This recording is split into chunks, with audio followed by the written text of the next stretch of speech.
Allegiance, please. I pledge allegiance to the flag of the United States of America and to the republic for which it stands, one nation, under God, indivisible, with liberty and justice for all. Do we have King? Good morning, Montezuma County. Thank you all for being here today. I believe Commissioner Ertel said he might be zooming in. He's down getting some body parts rebuilt in Arizona. So hopefully we'll see. But anyway, on behalf of Commissioner Candelaria, myself, Kim Purcell, John Baxter, and Shaq Powers, we welcome you here. First thing on the agenda is the minutes. Commissioner Candelaria, have you looked at the minutes and do you have any recommendations? Yes, sir, and I would move that we accept the proceedings of the Board of Commissioners, Montezuma County for December 29th, 2020. Second, there's a motion and a second to approve the Montezuma County proceedings of the Board of Commissioners for December 29th, 2020. All those in favor? Aye. Aye. Second thing on the agenda is we have planning. Looks like we have 3 items. I see Don, and if you guys would like to come on up. Don and Jane.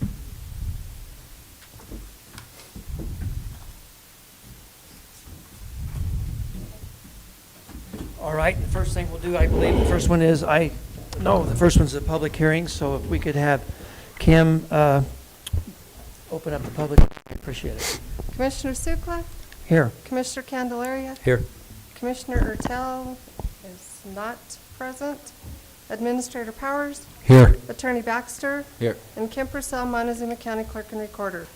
Notice is hereby given that the Montezuma County Board of County Commissioners will hold a public hearing for review and determination regarding a proposed 3-lot general planned unit development, a GPUD, and rezoning application submitted by Danny and Jeanie Wilkin on property located at 24571 Road L, Cortez, Colorado, consisting of 44.42 acres, more or less, located north of Road L, west of Road 25, situated in Section 15, Township 36 North, Range 16 West, N.M.P.M.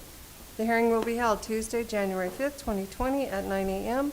Commissioners Hearing Room, Montezuma County Administrative Offices, 109 West Main, Cortez, Colorado.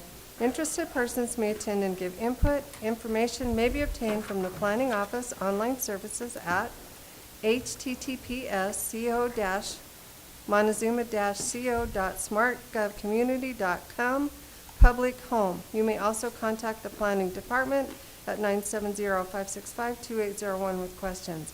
Dated this 11th day of December 2020, Kim Purcell, Clerk, Board of County Commissioners, Montezuma County, Colorado, published in the Journal on Wednesday, December 16th, 2020. Thank you, Mrs. Purcell. We'll go to Don Haley and Jane, and they'll give us an update on this proposal. All right, Danny Wilkins here for applicant for the GPUD for 3-lot planned unit development.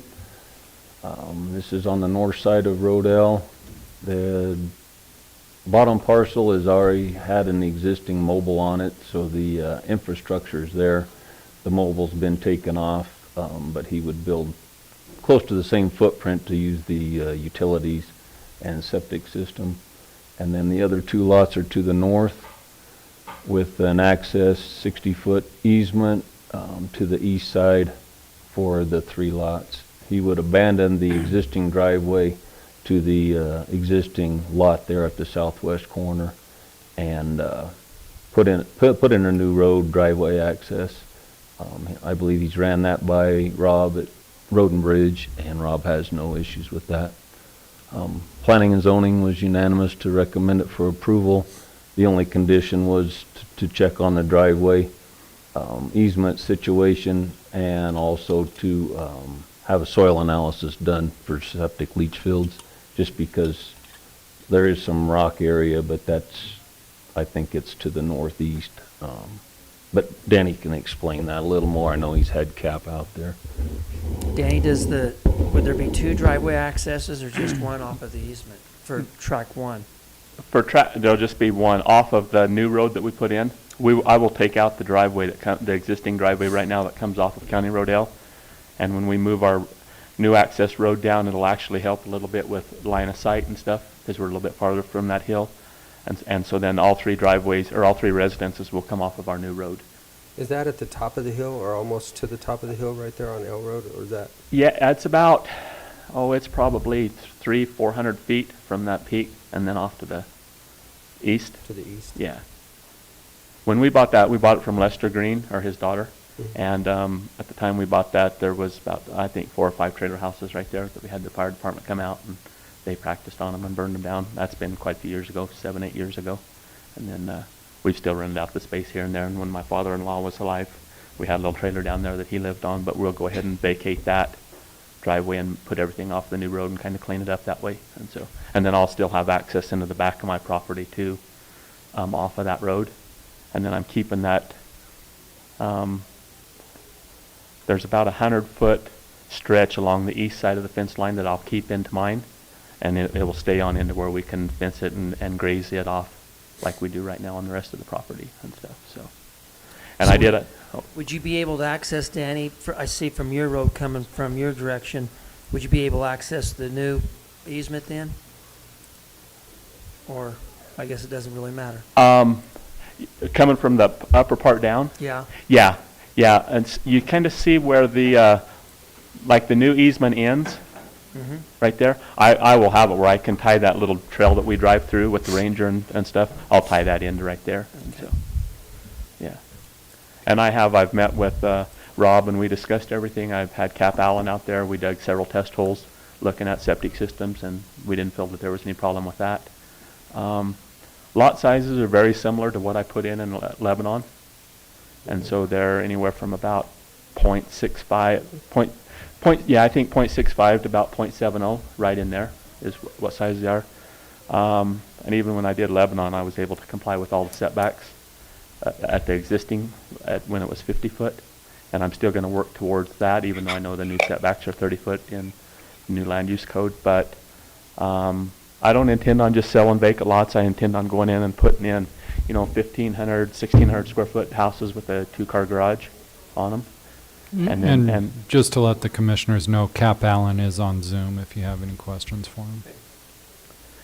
And Questions, I- Commissioner Campbell? I really don't. I mean, as long as as the engineering is going to be there to sustain the residents, and it's met all of the criteria through planning and zoning, correct? Correct. No, I don't have any questions. All right, we'll open up this public hearing to public comment. If anybody'd like to comment on this proposal, if you'd come to the microphone, state your name and address, please. Seeing none, we'll close the public comment portion of the public hearing and go back to the commissioners for discussion or a recommendation. I don't have anything else. I don't see Commissioner Ertel on the line, so I would go ahead and move that we accept the proposed 3-lot general planned unit development, GPUD, and the rezoning application submitted by Danny and Jeanie Wilkin on property located at 24571 Road L, Cortez, Colorado. Second, there's been a motion and a second to approve a proposed 3-lot general plan unit development, GPUD, and rezoning application submitted by Danny Jeanie Wilkins on property located at 24571 Road L, Cortez, Colorado, consisting of 44.42 acres more or less, located north of Road L. All those in favor? Aye. Aye. Thank you, Danny. all right, We'll thank close you. this public Thanks a hearing lot. at this time. Thanks very much. And it looks like we are right on time for the next public hearing. Kim? Commissioner Suklet. Here. Commissioner Candelaria. Here. Commissioner Ertel is absent. Administrator Powers. Here. Attorney Baxter. Here. And Kim Purcell, Montezuma County Clerk and Recorder. Notice is hereby given that the Montezuma County Board of County Commissioners will hold a public hearing for review and determination regarding a proposed boundary line adjustment to Lot 8 to amend the Totten Land General Planned UnitDevelopment, GPUD, on property owned by Totten Land LLC, Agent Cap Allen, located at 10363 Road 29, Cortez, Colorado, located north of Road K.3, west of Road 29, situated in Section 20, Township 36 North, Range 15 West, N.M.P.M. The hearing will be held Tuesday, January 5th, 2021 at 9:10 a.m. in the Commissioners' Hearing Room, Montezuma County Administrative Offices, 109 West Main, Cortez, Colorado. Interested persons may attend and give input. Information may be obtained from the Planning Office online service at https://co-montezuma-co.smartgovcommunity.com, public home. You may also contact the Planning Department at 970-565-2801 with questions. Dated this 11th day of December 2020, Kim Purcell Clerk, Board of County Commissioners, Montezuma County, Colorado. Published in the Journal on Wednesday, December 16th, 2020. All right, thank you, Kim. Don, you want to give us an update on this lot boundary line adjustment? Yeah, on this, the Totten Lake PUD, they're looking at expanding, Lot 8, in their PUD. So it's basically a boundary line adjustment between Lot 8 and the, open space of the HOA, PUD. Nobody has purchased any of those lots yet, but they're amending that to encompass kind of a little knoll there that looks up above Totten Lake. But because it's a PUD, we have to go through the process of the 2 public hearings. But they're just adjusting the size and configuration of Lot 8. Do you have anything to add to that, Mr. Allen? It's just a error on my part. There's a little hump down there close to the lake, like Don said, and I should have included that in the original boundary because it's a pretty favorable little spot, and we're just doing this to make sure that's in the lot before we go any further with the project. Thank you, Mr. Allen. Any questions, Commissioner Candelaria? No, it just like you're increasing it now to the 2.427, Correct. where the rest are about 1.3, 1.4 approximately. So, no, they're just adding more to it and still leaving the open space at 24.634 acres. Right, and there is going to be, if you'll look, there's a deeded easement for an existing trail. Yep, That I runs see that. through that section, so that will stay accessible to the other property owners. So they can still get to the open space. They can from still there. walk And then through. that goes down to the That will continue lake. with the open space. Okay. All right, I don't have any additional questions. We'll open it up to public comment. If anybody'd like to comment on the proposed boundary line adjustment for the Totten Lake General Plan Unit Development, would you please come to the podium and give us your comments? Seeing none, we'll go back to Commissioner Candelaria for some recommendations. Here again, this has met all of the Yeah. requirements. Correct. So I would move that we accept the proposed boundary line adjustment to lot number 8 to amend the Totten Lake Land General Planned Unit Development on property owned by Totten Lake Land LLC, Agent Cap Allen, located at 10363 Road 29, Cortez, Colorado. Second, there's been a motion and a second to approve a boundary line adjustment to Lot 8 to amend the Totten Lake General Plan Unit Development on property owned by Totten Land LLC, Agent Cap Allen, located at 10363 Road 29, Cortez, Colorado. All those in favor? Aye. Aye. Boundary line adjustment has been granted, and we will close this public hearing. Thank you. Thank you very much, gentlemen. Thank you, Thank Mr. you, Cap. Allen. And since we have just signatures, do we need to wait till the 9:20? This is documents that, Oh. I don't know, John can explain it. It's with the Carver landfill, and they are documents from the Attorney General's office that become covenants or restrictions on that property, so Since that if not it's a ever, public hearing, could we just move forward? Yeah, we're not having a public hearing on it. Okay, continue, Don. sorry about that. Apologize. Yeah, it's not a public hearing. So those restrictions just will be bound to that property, stating that it was previously a landfill, that you can't excavate, drill, do anything to the existing surface. You can build on top of it, which is where the county's gonna put their new composting pad. Right. It's basically required by law, so 60 years from now, if it's not county-owned property, whoever buys it knows that it was a landfill at some time. Okay. But by no means it's going to impair anything that Mel's trying to do down there right now, correct? Okay. You want to confirm that? I mean, I was worried about that, but no, it doesn't sound like it's going to hold anything up, right?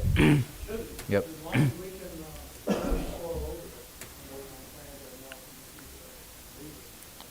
Yeah, in CDPHE, Bob Peterson, I don't know if he's still there or not. Right. We did get in writing from him, though, that it wouldn't impair anything.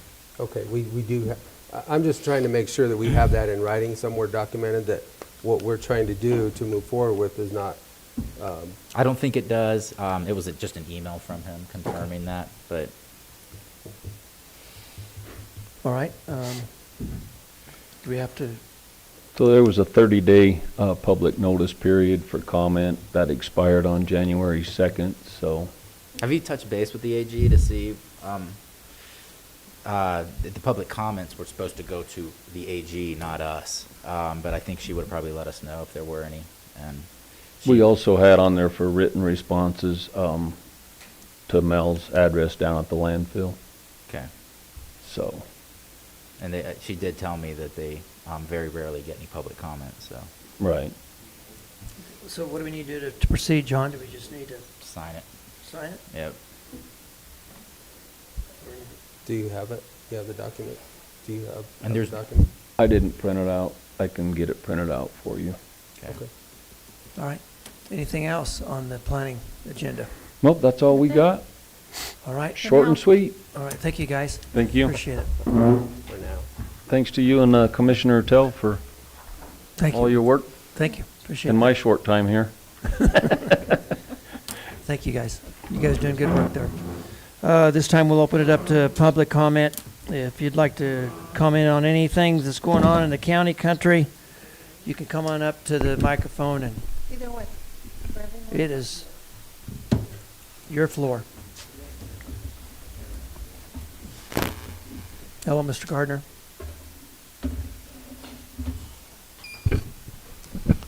Good morning. Good morning. Bud Garner, 608 North Washington in Cortez. My great disappointment is not being here more often to say thank you to the board and to the staff. But today I'd like to specifically address Commissioner Sukla in the shadow of Commissioner Ertel, I guess. I've watched you struggle. I've watched you learn. And I've watched you take the slings and arrows that have been cast your way. Through it all, I've noticed that you have borne those burdens in a gentlemanly and forthright manner. The only thing I can sum up with is, to the both of you as you leave office, you done good. And so with your permission to approach, I would like to present to you an official certificate that officially certifies that you have been officially certification of all of the officials, semi-officials, sub-officials, and no officials that reside at the Garner household. Permission granted to come to your, to your. Thank you.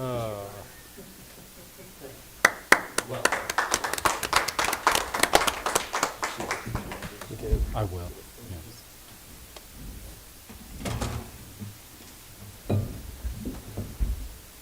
All right, anybody else, public comment?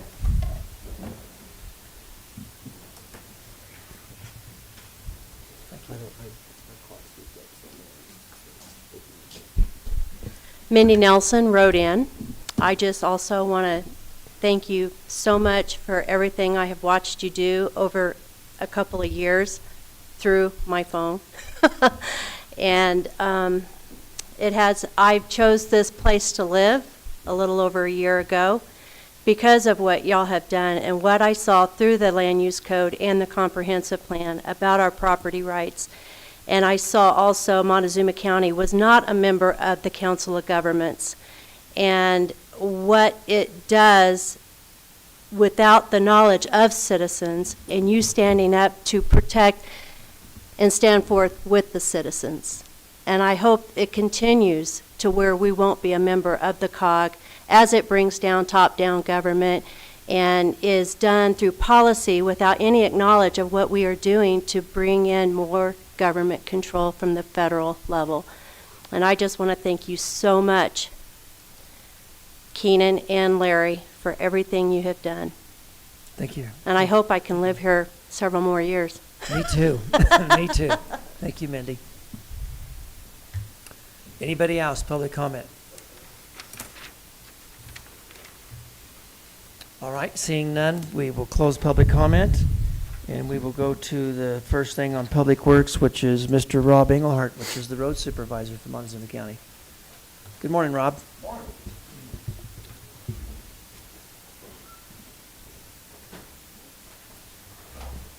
How are you guys? Doing good. Great. Morning.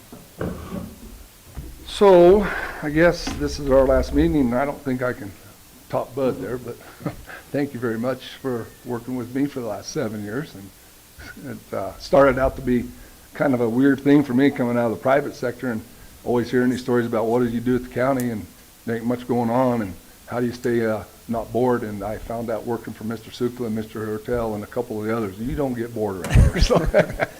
Thank you, Rob. But I think we did a lot of good things, and I think we got a long way to go, but I think we're heading in the right direction. Thank you for your directions. So, Thank you for Anyway. doing such a good job.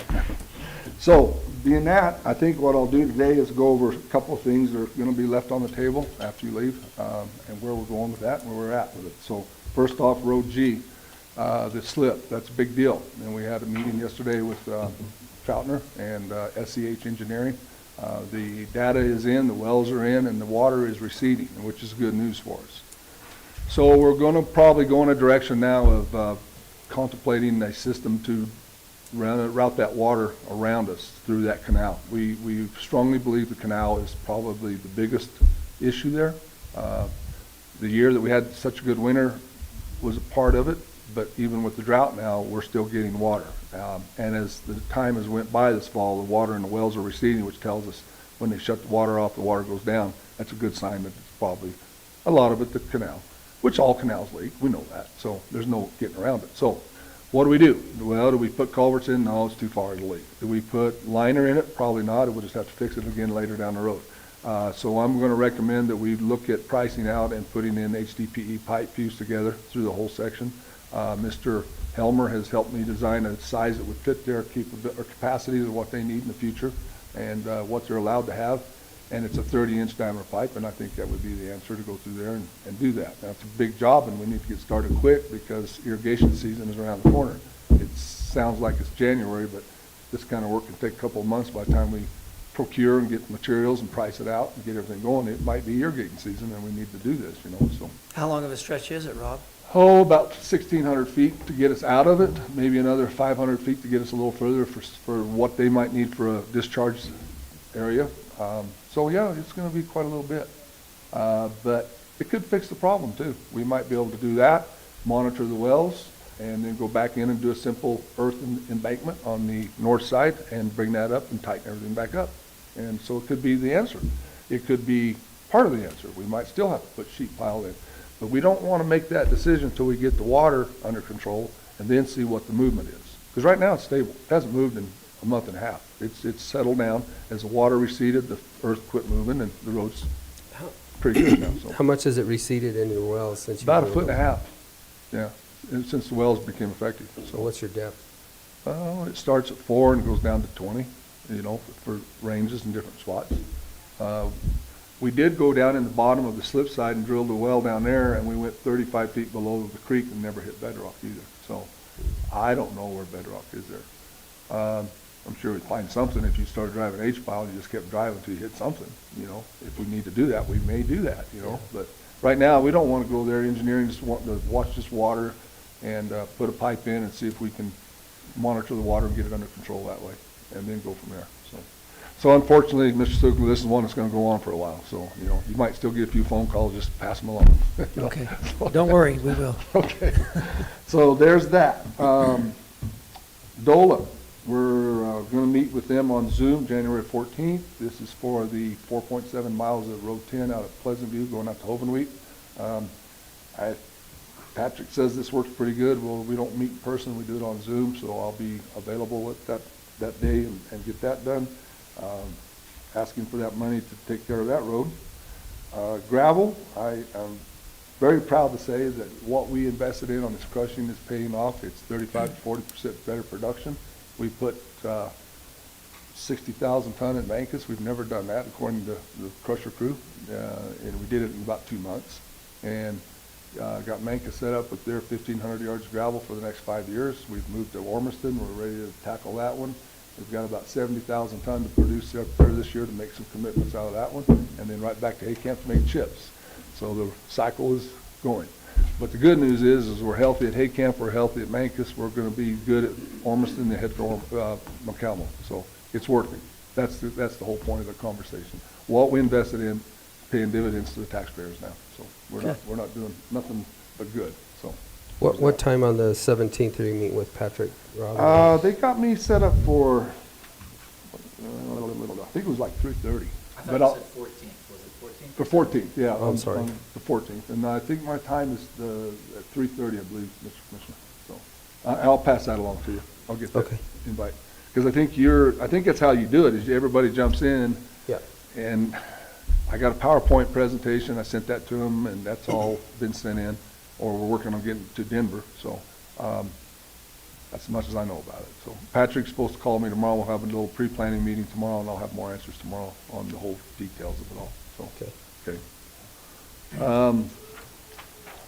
Alkali Bridge, that's still pretty active. I think this month we'll work with Bechtel or through Bechtel to develop a bid request on this project.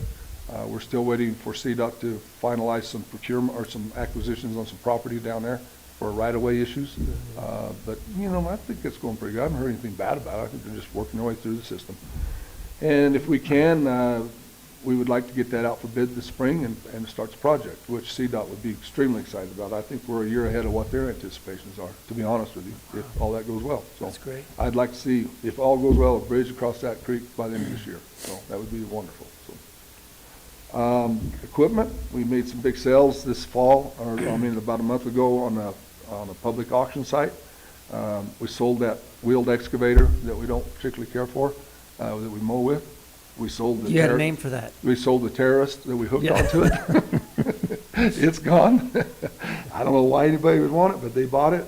We sold one of them rock trailers that we never use. We kept one just in case of an incident where we need one.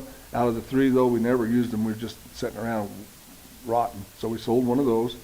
An old generator we had, and then we had some front blades that we had purchased with those backhoes that we never could use. They were too heavy, so we sold those. So we made about $38,000 that will go into the black hole and sit there somewhere.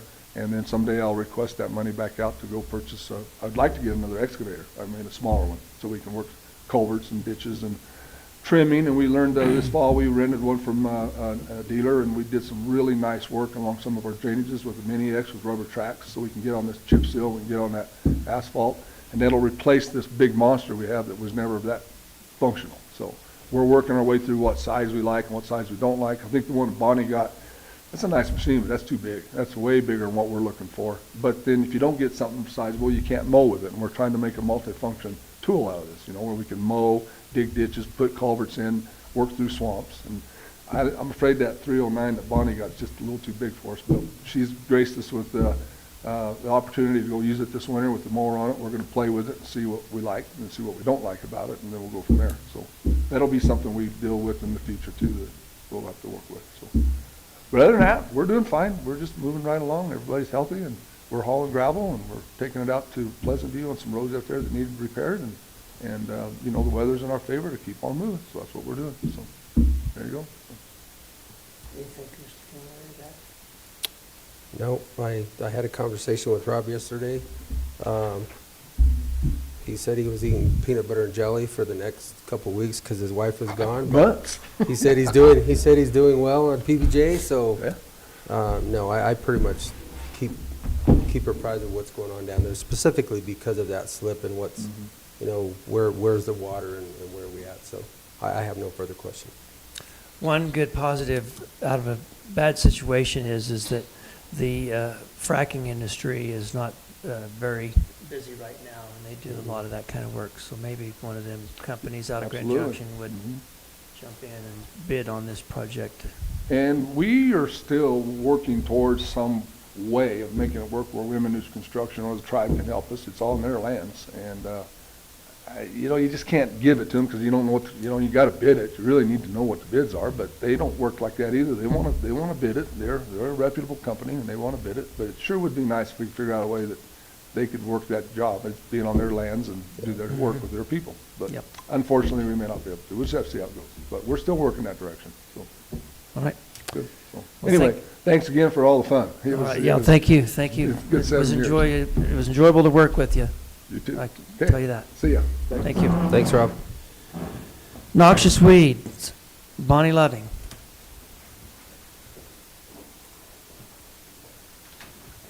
Good morning, Bonnie. Good morning. Morning. No PowerPoint today, sorry guys. Oh, dang it.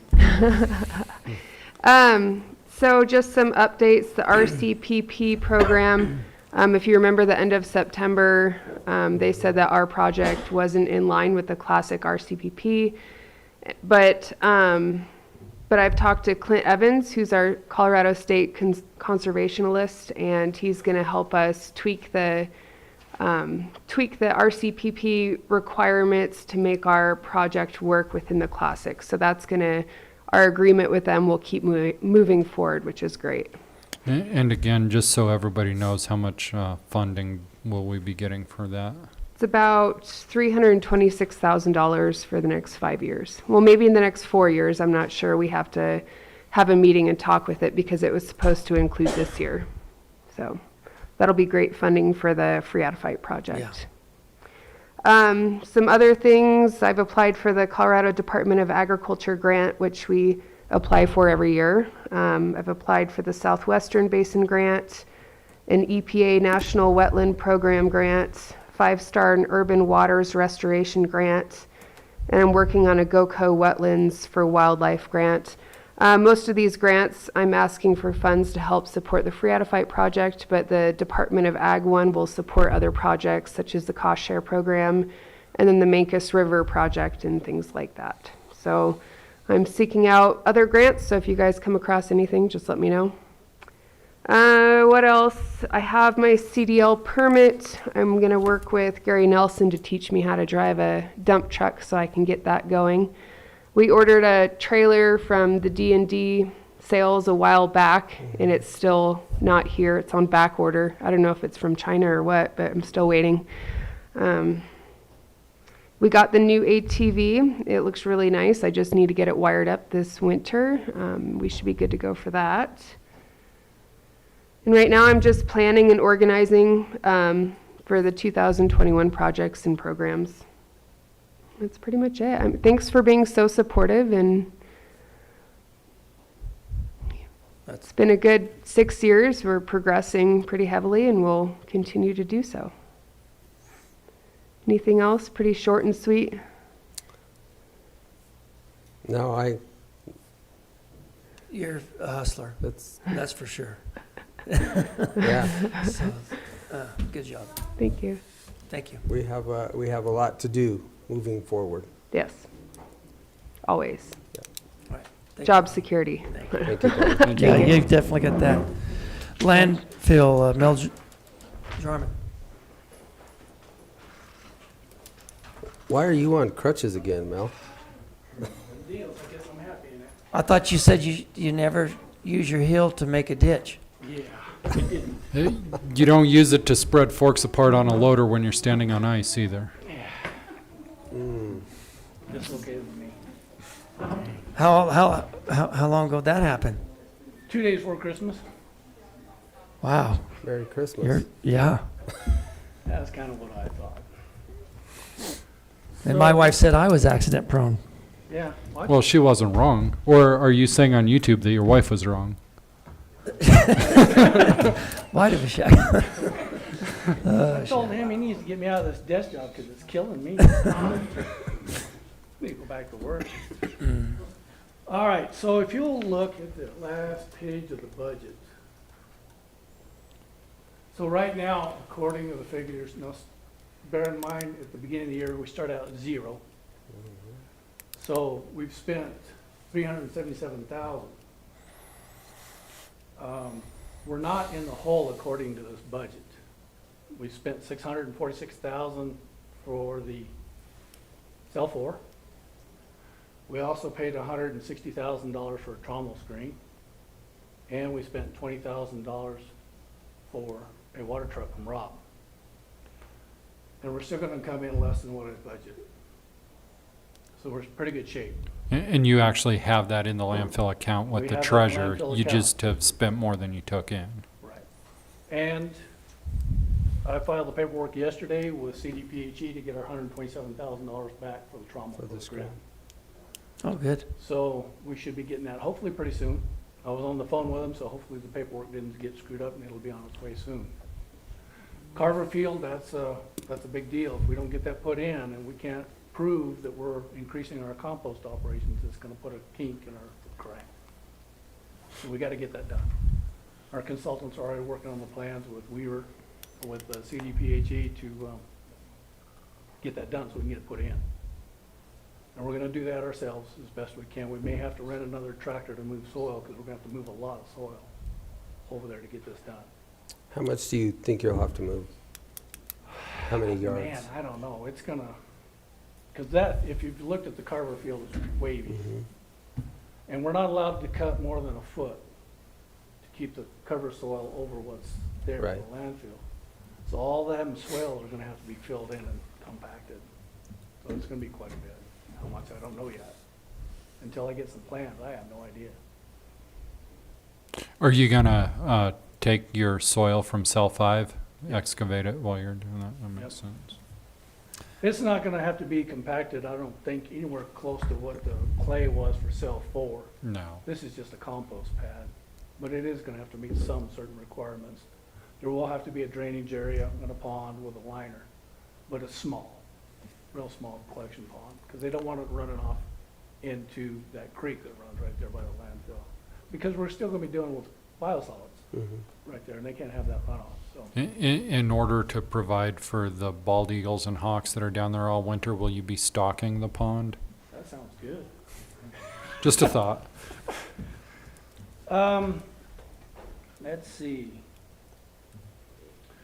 With Rob's help, or Shane's help there at the road department, we sold some of the obsolete equipment. We had the old trommel screen. That brought $22,000, which was very, I couldn't believe that. The old Kubota brought $8,000, and that old compost turner brought $5,000. So, I was pretty happy with that. How about our cell? Where are we at before we can start using it? The Our new cell. CQA has been resubmitted to CDPHE. It went from about that thick to about that thick because of her comments, and right now she's reviewing it. I haven't heard a word. And he got those comments to her right before the holiday. She's reviewing it at $125 So an as hour. soon as she reviews it, then basically it's done because we As lost soon as they Bob sign off Peterson. and say we're okay, then we're gonna start moving trash in there. We're ready to move. So a month away, potentially, Huh? potentially. What's that? A month away? I didn't hear you. A month away? I hope. I wanted it done months ago. I wanted to be in there before the snow flight, but that didn't happen. Right. So, yeah, as soon as I get the okay, we're ready. The roads are built, we're just waiting. We're just waiting on the paperwork. Yep, just waiting on paperwork. All right. Anything else?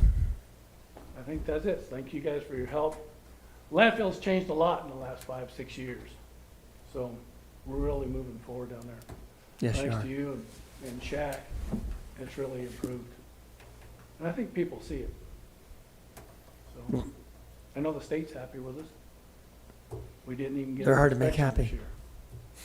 So, they called up and was gonna do it, and then they canceled because of COVID, and I'm like, I don't know me. Yeah. All right, well, thank you, Mel. Just for the record, Mel, when I talked to the state at the SWANA conference about their mandatory electronic recycling that we do, how many inspections did we get after that? We got 4 in about 2 months. But they didn't find anything to write us up for. We haven't been written up for anything. Stir in the the pot, last- Shack. Yeah, we haven't been written up for anything in the last 2 years. So, Well, I hope you get to feeling better. thank you, sir. Thank you. We got Fairgrounds with Justin McGuire. I've noticed we don't have the Don't trip. the administrator's report on this particular agenda. I don't have anything to report this week. That's a Just a first. few comments every now and then. Oh, we don't. Well, that's enough. Good catch. Good morning, Justin. How are you? Morning, gentlemen. I'm good. All right, just kind of give you a little rundown of our last year's stuff. Our attendance for 2020 was 54,695. A little lower than normal as expected from the shutdowns and COVID and all that. Our income was up. It was 89,081. Our 3-year average for the last 3 years has been 74,283. What do you attribute that So to? we Most of that is increased when they our- had that fire. That gave us from all the that- rent from the, because I was going to say, how does that make sense? You have, Well, based on the lower- moisture, you're gonna cash in next year. well, Well, I that get gave us an from the additional fire. 12,000. So, I mean, if you take that 12 grand out, then we're about average. So, I mean, we didn't really lose anything out there. So, I guess that's good. This past month, we did have a few events go on. We had commodities, barrel race. We had the MVI stockholders meeting out there. They all went good. We have been doing the weekly practices, Mondays through Fridays for different stuff. Those have been ongoing, and they will continue to go for the next couple months. Looking ahead, we got Four States Junior Rodeo coming up. We got a vision agility training, which is for dogs, coming up. And then, of course, the weekly practices are going to continue to go on. We're looking at 41 weekends already scheduled or in the process of being scheduled for 2021. That consists of about 58 events. So I was looking at your schedule, not to interrupt you, Justin, Go but ahead. something that we've been kind of hit and miss with is if we get 2 of those events or 3 of those events, which it looks like we have scheduled again, then we're going to hit those demand rates. So is there any way that we can spread those out to where we only hit 1 a month? Because that's we hit that demand charge once a month, and then we have to pay those rates the entire year, which those rates are. Yeah, so when we hit those demand charges, that's usually because of one event. So like, for instance, the Ag Expo. They have so much demand on that one event, and that's all that's going. When we schedule 2 events at the same time, they're generally pretty small. No, So- I know, but looking at that, there was I think the gun show, the ag show, the home and garden show, and they were all within like I 6 gotcha. weeks of So- each other.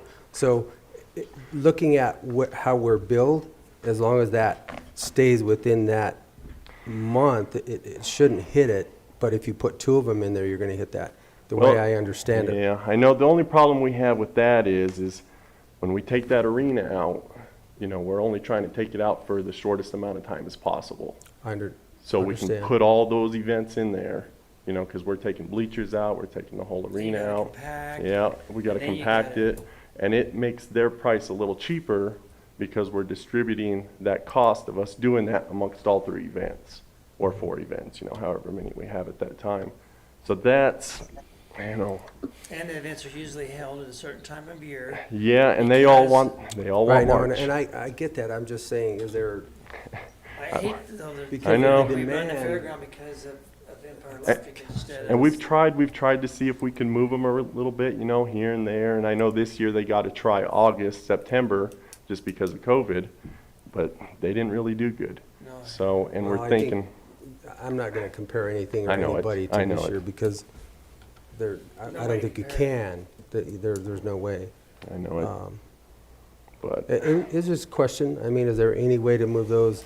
I don't know what your billing cycle is there, if it's from the middle or the beginning of a month to. And I'm not too sure either. We might just review look that, at that. because those demand charges are pretty steep.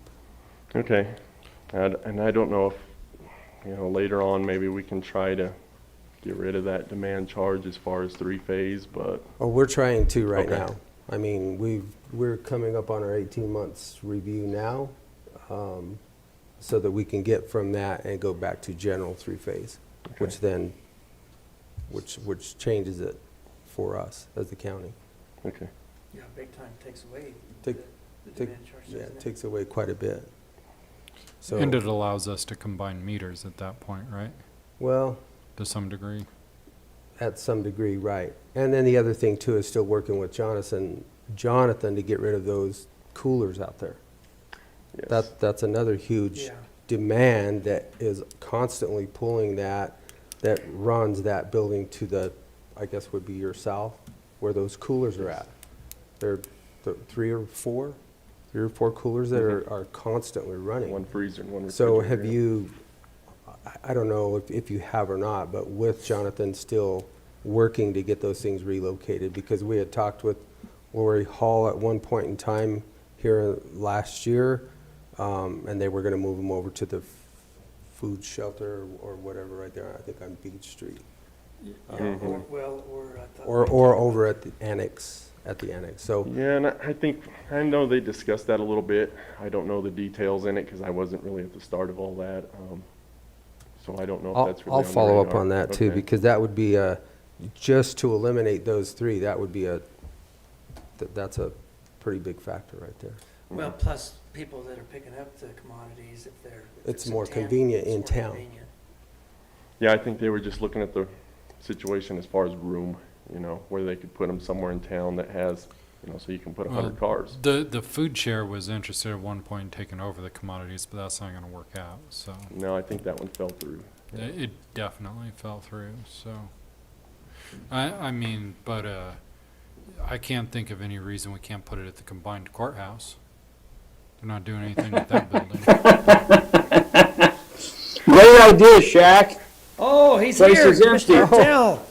Good morning, Walked in gentlemen. about 3 minutes ago. Good morning, gentlemen. Good morning, morning. good to see you. Yeah, good to see you. Well, I don't think we quit looking for a place to relocate those where Okay. where it's a little bit more convenient to specifically, that distribution out there. I know that it sounds like everybody picks it up and then they distribute it to Dolores, Mancos, Cortez, but I think it would be centrally located if it was somewhere inside the city. So I'll follow up with Jonathan Okay. on that. Sounds good. Then kind of moving on with the whole events. We had 70 events in 2020 plus the weekly practices. So, I mean, we had a caseload out there. It seemed to continue to move on. As far as one of the new things we put in for 2020 was that after-hour writing card, and that did seem to be a good hit for most people. Card? Mm-hmm. Yep. The Card only bad thing that we kind of see about it is the more events that we run in there, the more that takes away from them able to, ride those weekends or after hours. But, I mean, for the most part, everybody's liking it and enjoying it, and, we should be able to do okay in the future with it. Our remodel has an end in sight, I believe. I think we got 2 weeks and we're done. They're working on the floor. Yep, they're working on the floor right now in the bathrooms. He's got today and tomorrow. He'll have that finished. And we can get in there and basically put in partitions, get toilets put in, counter, mirrors. Kitchen's for the most part done except for finishing up the plumbing, but, Yeah. putting in that exterior door. But It's good to hear. if you guys get a chance, go out there and take a look at it. I mean, I think it's turning out really well. So, Well, I'll tell you, Justin, you and Mike with our maintenance department deserve a very, very large pat on the back for taking that on, not having us sub that out to a general contractor, and I know the costs are going to come in great order, So Justin, you and Mike especially deserve a great pat on the back from this commission for taking that on, getting it done, and it looks like it's going to be beautiful. I appreciate it. Thank you. And then other than that, we're just, I'm looking out for possible grants right now for any of those future improvements that we're looking at trying to do. I mean, it's been kind of hard to find anything as far as, down the line that we need, but I'm keeping an eye out there. All right. If you go to the next slide, I think I do have this is our year-end income, kind of breaks it down a little bit. If you, give you a general idea, just kind of where some of our monies have come from for what we rent out, etc. Most of our cost comes from the Coliseum that we gain. A good chunk of it comes from renting out stalls, or stall rent is almost $20,000. So, I mean, that gives you a general idea. So August and September were our big months. That was the fire then, So basically. County Fair. yeah, the August, that was from the fire. The fire was back in May, but we didn't get paid until August, so that's why it's on that August line item. The reason October is so high is because we had the high school rodeo in September, and that brings in that generates quite a bit of money. So One thing this doesn't show, and I don't think we did it this year, but would be bartering that we do, like with the Ute Mountain. Yep, and we didn't have that at all. So Like last year, they paid, I believe, for the shoots. We didn't have any of it. nope. So usually we'll do a credit with the Ute Mountain Rodeo. They'll do the improvements for our outdoor arena, then we'll kind of credit them. They've got a little bit built up. I can't remember the numbers exactly, but since we didn't do nothing, so Right. And they are working and putting in. June of this year, we're good to go. Let's see, they put in the walkways at the grandstands to where that concrete goes out to the gates. That way, if anybody in a wheelchair, or something like that, they can pull the van right up to that gate. They can get out, and they got, a nice sidewalk all the way to the grandstands. They did put that in this year. They're looking at putting in a double gate over there so they can get their trailers in a little bit easier. And there's a couple other little things we're looking at that they're going to put in. So that ramp's on the north side, correct? They got it on both sides, north end. Oh, they got it on Yep. both sides. North Okay. and south. It's not necessarily a ramp, it's just a sidewalk that they went from the grandstands all the way to the gates on both sides. And that way, somebody that's handicapped accessible, they can just pull a van straight up there, get out, and then they're good.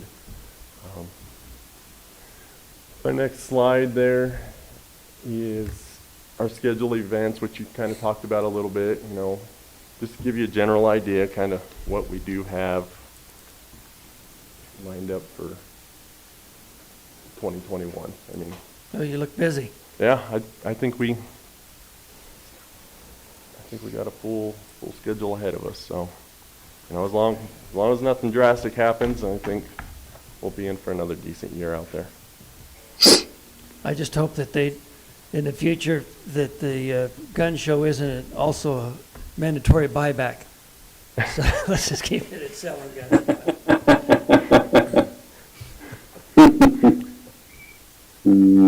Any questions for Justin, Commissioner? No, I have none. Thank you, guys. Thank you, and Mike. Thank again, you, guys. too. Thank you. Yep. Yep. Have a good year. You too. Okay, we have the county attorney report. Mr. Baxter. Just a couple things to probably apprise you guys of. Safeway filed a petition with the Board of Assessment Appeals, basically contesting your assessor, Leslie Bugg's, assessment for them, which just means that we'll get set for a hearing up there. I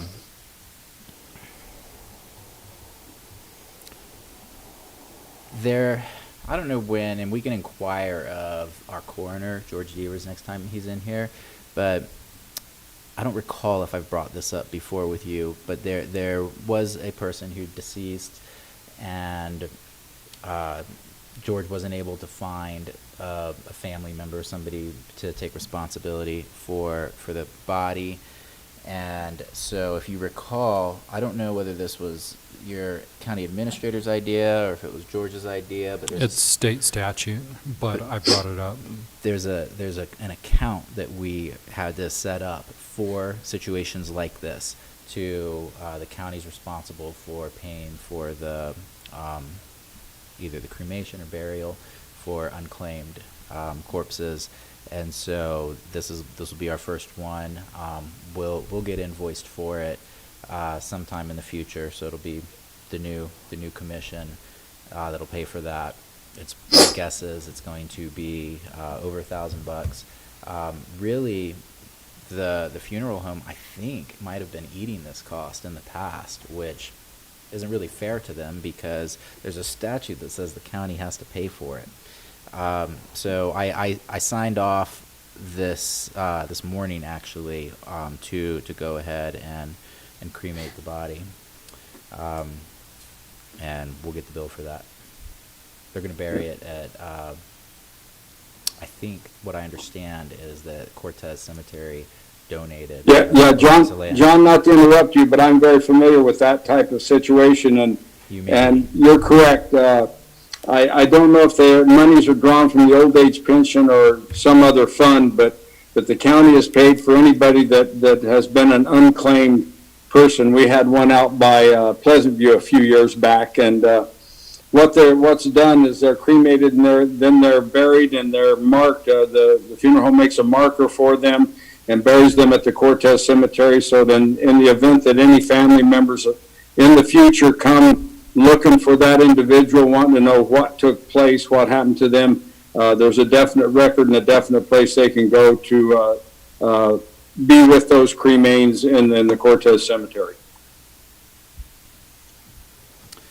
So I think that's all I have to report, unless you all have any questions. None here. I have none. If you want to bring up the proposed new legislation, or just put that off for the Board of Health. Do you want me to bring it up? Or I can, yeah, go ahead.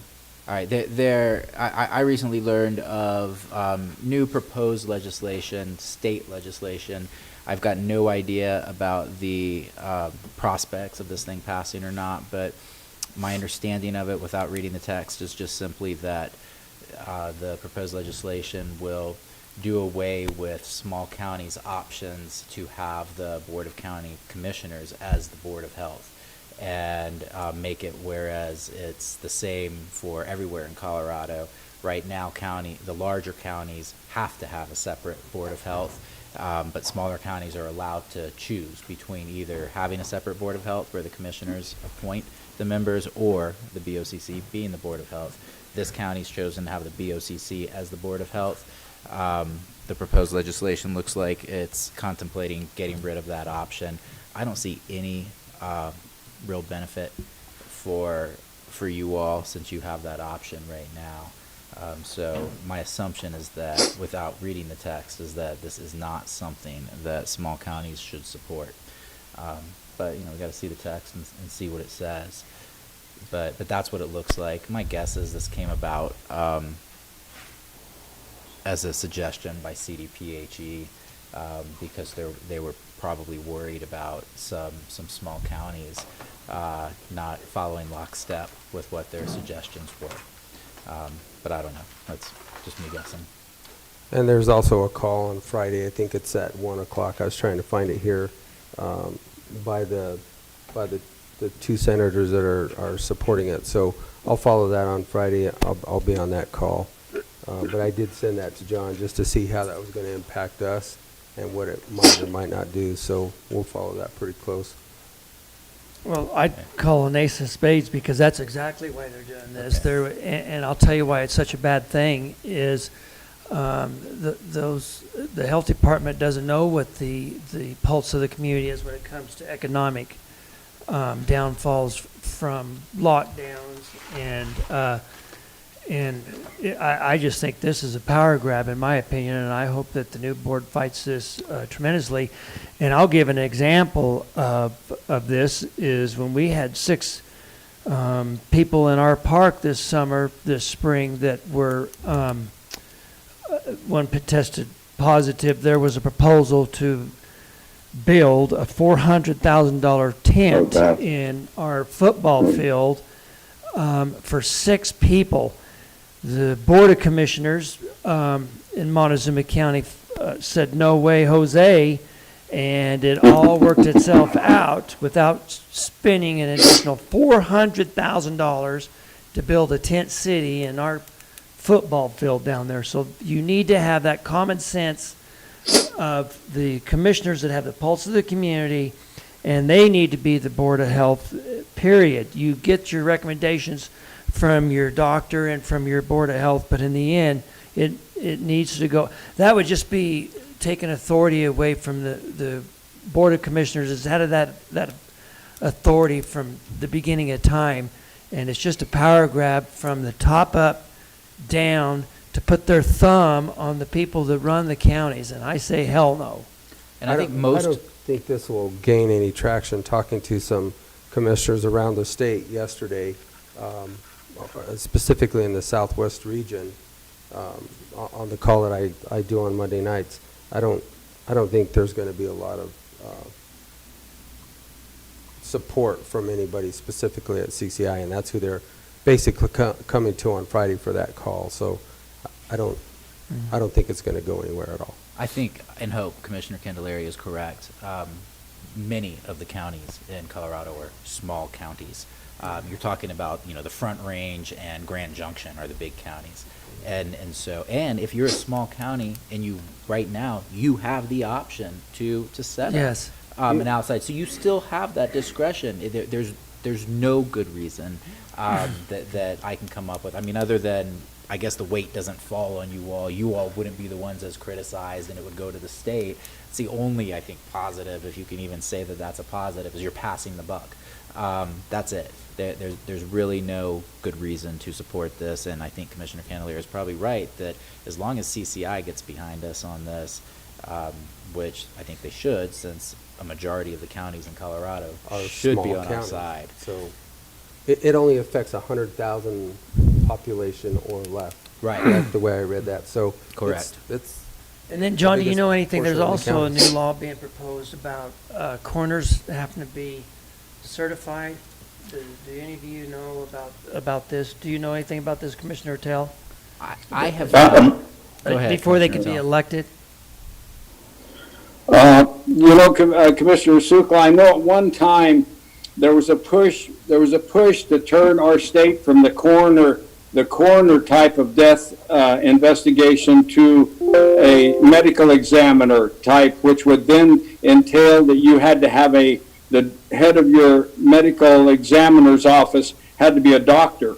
So I know at one time, this has been several years ago, years back, maybe 10 or 15, there was a big push to make sure all coroners had some sort of medical licensure, PA doctor, something like that. But it's about like this Board of Health that just never got any traction out here in the hinterlands, where you're going to be awfully lucky to find a doctor or somebody of that caliber to run for your coroner's office. So they then started a program of training the active coroners, giving them death investigation training, all sorts of different things to bring the coroners up to a more trained and more substantial backlog of understanding and stuff with death investigation. So I haven't heard of this new venture. No, I have not.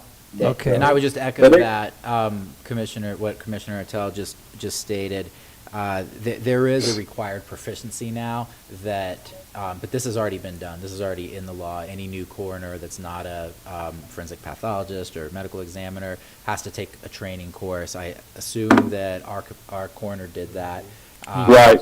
And, You're right. And so that's all that's required by law right now. I haven't heard about anything new, but I don't really have any idea how many. I mean, I have an idea, but forensic pathologists are very limited. My guess is there are none in Montezuma County. On the western slope of Colorado, I would venture to say there are no more than 2 or 3 forensic pathologists on the whole west slope of Colorado. Right, and so you can't require something like that. And Commissioner Tell, say that there is a questionable death, then you can take them to the pathologist, right? To The pathologist Exactly. comes here. Yes, and I know George has done this in the past. At the last juncture I knew, there was a forensic pathology lab in Montrose. A Dr. Tom Camfield ran that lab, and I think it still operates. But yeah, if you have a death that runs into questions of criminality, homicide, unexplained, the death determined to be something less than natural, there's always a place that you can go. You may have to do some transporting, no doubt about it, but you certainly can. Well, and again, I hope that this doesn't gain any traction and we use common sense. No. I know that when I die, I'm good friends with George. He's going to come up and he's going to kick me and he's going to say, yeah, he's dead. So, I don't know why we have to make this complicated, but anyway. I haven't seen any Put a mirror legislation- under your nose and say, no, the old boy's dead. Yes, He's dead. any exactly. legislation as far as that yet, but it's Well, actually, they sent us very out, early. CCI sent us out Yeah. something about this as well. So we'll see what comes of that call on Friday. All right. Anything else, Mr. Baxter? Nope. I would like to say, just before we move on, that, it's been a pleasure working with you, Mr. Baxter, and I hope that, that I see you either on a mountain bike or on a kayak, but I hope I don't see you where I need your services. So thank you. You are definitely an asset for Montezuma County, and Commissioner Tell and our, Thank you. Rob. Of course, the feeling's mutual. We, for the most part, have stayed out of trouble. Hey, you guys get closer to the microphone. I can't hear you. I can't hear what lies you're telling. okay. That's why the mics are off. That's intentional. Yeah, we turned them off. I got you. All right, seeing no more, we'll go to Mr. James Dietrich, that is the Natural Resource Planning and Public Lands Director, and good to see you. Good morning, James. Good morning, gentlemen. Oh, yeah, I guess that is working. Okay, so I just want to kind of catch the commissioners up on a couple things that have been kind of going on. So we did provide the notification of the Forest Service and the BLM regarding the roads that we put on the map and the resolution. The response from the Forest Service seemed to be somewhat maybe alarmed. Good surprise. The response from the BLM was certainly much more receptive. And in fact, I think that they see the value in identifying historic right-of-ways. Sweet. Cannonball Mesa Road, for example, Sweet. Is at the top of the list on that. And they this could potentially help them. They do not have actual right-of-way for the public to get in there. However, it was 30 years ago when I first went down that road, and it's been used by the public, and I've gone down it many, many times since then. However, if we get a new landowner in there, they could have a different opinion, and doing this kind of mapping exercise could really help us out. I think overall, I think the response from the BLM was much more positive. So. Did want to catch the commissioners up on the RFP that we've got out for the sign out in front.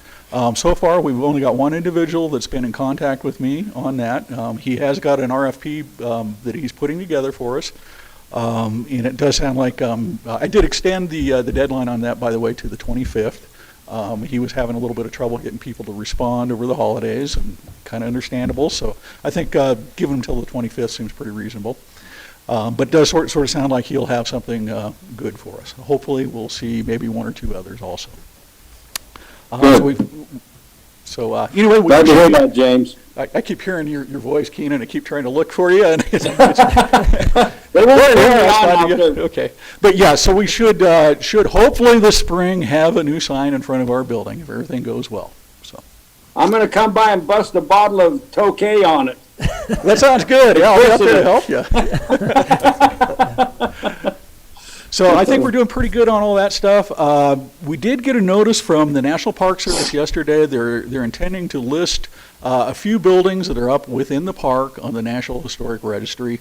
I don't see offhand how that could have any effect on the rest of the county. We generally support that type of thing. So, I mean, I'll write a letter of support to them. They don't need a letter of support. It's just a nice gesture. And, talk to Cliff about it. And, so they do get some extra credit for having good partnerships within the communities. And they did the outreach to us. So I think we'll go ahead and write them a letter of support on that, unless, any other kind of problem surfaces that, causes us concern, we can always drop that letter. But it's a 45-day comment period. I was noticed yesterday, so we've got plenty of time to get that done. It'll be something that the new commissioners can take a look at. Yeah. So anyway, for what it's going to do to impact the rest of the county, I just do not see any real impact. So. Which those are my questions that I sent back to an email. Just wanted to make sure, but really it's a national park and they can do anything that they want to anyway. That's right. Even though it's in our county. Their property. It's their property. Yeah. And of course, it's our property. Well, that's a good point, Larry Don. That is our property. Thank you, Larry Don. It is our property. Very good point. But I don't see any downside to them listing something on our property up there, because we're probably not going to use too much of that property. So anyway, I guess that really kind of concludes the report I've got today. Have we got anything else from the commissioners we need to be? I would just say on behalf of Commissioner Tell and I that you've been a great advocate for people's rights and freedoms and access to public lands, and we appreciate your service. Well, I appreciate that, Larry Don. Amen, James. You've been a stalwart in that, and you have helped us immensely in guiding us and directing us on public lands issues and policies that the county has taken, and you've fortified them with facts and information, and you've made our job a whole lot easier, James. I'm going to tell you, you're a true asset to this county. Well, thank you, Keenan. I sure appreciate that. Yeah. Yeah, sure hope to see you guys out and about too. It'd be nice to go have a cup of coffee someday instead of having to work about business all the time. Yeah. Hey, Succo will come in here and have some of that Keurig coffee. It's free. I know he'll come in here and get some. All right. Well, we'll plan to meet back in the break room sometime then. I'm actually going to make some changes in between commissioners, and one of the things we're going to change while I'm dictator for a week is we're going to replace the word free with taxpayer funded in all of our literature. Okay, I'll buy that. I'll buy that. Yeah. All right. Thank you. Okay, thank you, gentlemen. Thank you, James. Thanks, James. All right, we'll go to the county commissioners report. How would you like to go first, Commissioner Candelaria? And can I have the timer, please? No. Yeah, get the timer out, baby. Go ahead, Commissioner Candelaria. It was a quiet week. Had a great New Year, and I look forward to moving forward.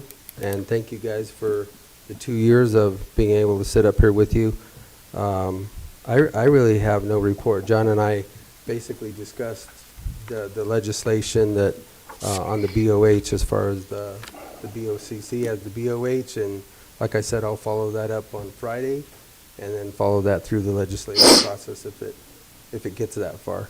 But other than that, it was a quiet week. It was kind of nice to look forward to 2021, and that's all I have. And wow, that's it. Well, thank you, Commissioner Candelaria. Commissioner Ertel.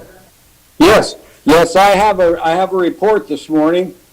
Arizona is the highest ranked COVID state in America today, and it's got me puckered up, scared they're going to shut this damn hospital down here. But I don't know. I'll wait it out. I have kind of a personal report that I would like to make today, and it involves Commissioner Larry Don Sucla.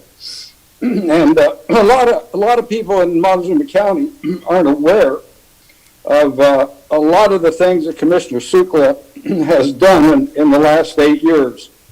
He has consistently gone above and beyond the call of duty, especially when it comes to the level of state level and national level politics and organizations. He became, from the very get-go, when we first became commissioners, he got active in CCI early on, I think due to a challenge by some other knot-headed commissioner that Larry Don wouldn't let it go and said, yeah, I can get in this, but get involved in this deal, and he did. and he became a champion for us in the Public Lands Committee with CCI, going all the way up to chairman of that committee at a state level. This is state level politics and governance, not just Montezuma County. Commissioner Sukla has been on the public lands with NACO. He's been on their traveling team and has gone all over the country with NACO in Washington, D.C., arguing and fighting for county rights and the small people's rights and these large national issues. And he's done a wonderful job. He's made contacts with people both all over the state of Colorado as well as nationally. He's become a known entity statewide and nationally through his activities in CCI and NACO. As far as I know, Commissioner Sukla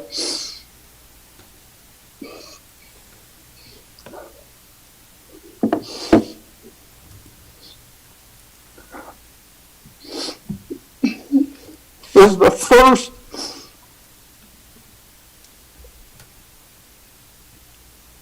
and only Montezuma County Commissioner to be elected as Commissioner of the Year in his 4th year as a Commissioner.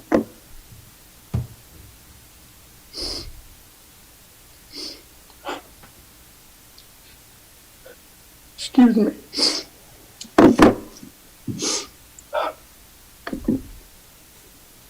I beg your pardon. That doesn't happen by accident. Larry Don has been devoted to his job, both at the county level, the state level, and Montezuma County needs to know that Commissioner Sukla has put Montezuma County on the map, both in the state of Colorado and at a national level. He's led all the auctions at the CCI auctions, made that CCI group a bunch of money. He's auctioned off everything from ski trips to golf trips to you name it, and he's made our CCI entity a great deal of money. But because of him, Montezuma County is known throughout the state, from whether it be Alamosa County, Rio Blanco, Weld County. He's made friends in all parts of this state, and people respect him and have used him, and he's used them to benefit and better this county. And I just think that this commission in this county needs to be exceptionally proud of Commissioner Sukla's 8 years of service to this county.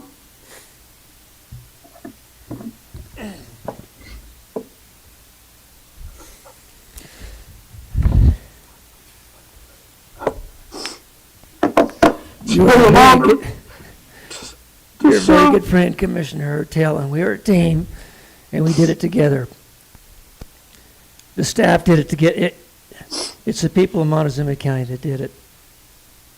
And I just hope that they continue to fight for their freedoms and their rights, because that's what this is all about. Yeah. And yeah. I love you, Commissioner Hertel. Love you too, buddy. You led us, and you set a hell of an example for other commissioners to follow. God bless you. We glad us. Thank you, Commissioner Hertel. I have no comment. Any public comment? I just want to be sure that that's part of this record of this meeting.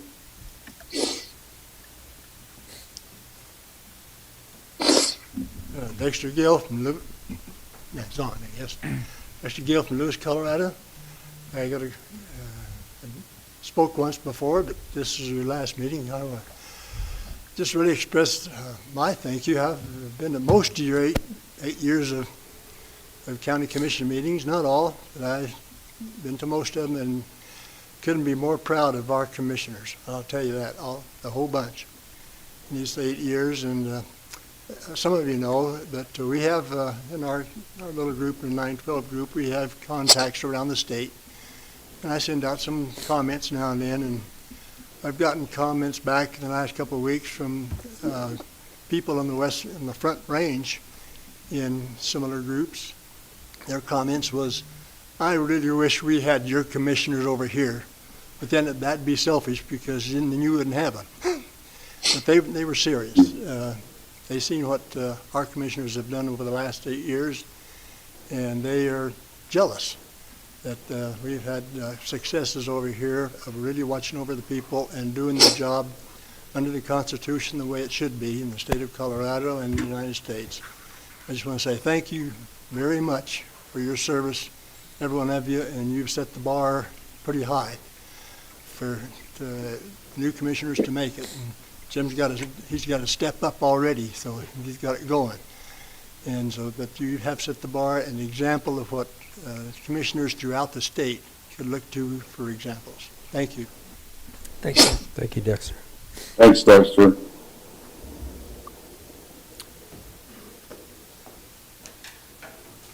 I too want to say it's been an honor, gentlemen.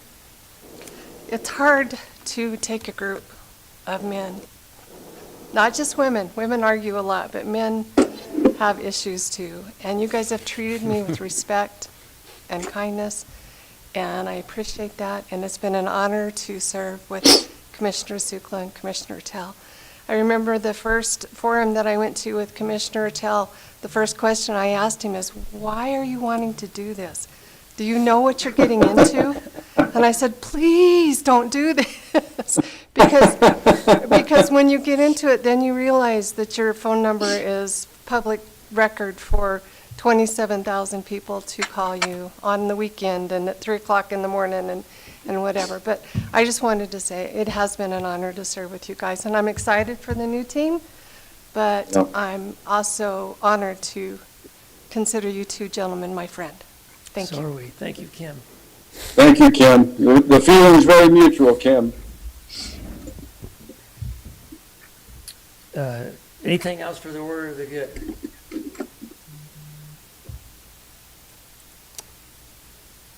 Well, I think Commissioner Tell, you finally made one on time. I said it was going to be 10:22, and it's 10:22, so thank you guys one more time. I was afraid I was going to miss you guys this morning. My blood work was at 9:50, and I thought, man, they got me in early, got me done, and so I'm glad I got here before you guys closed up shop. So, Shaq and Jim, it's been an honor to serve with you as well. I know you guys are going to continue to take this county into good places, and your leadership will bring these new commissioners along, and you'll groom them, and they'll find their way as well. But I think they've got a really solid base here with the government that's in place, and I know you guys will help bring them to whatever they need to be. So thank you too. Thank you, Commissioner. Thank you. So with that, it's still 10:22. I am going to move that we adjourn. Second. There's a motion and a second to adjourn. All those in favor? Aye. Aye. Aye.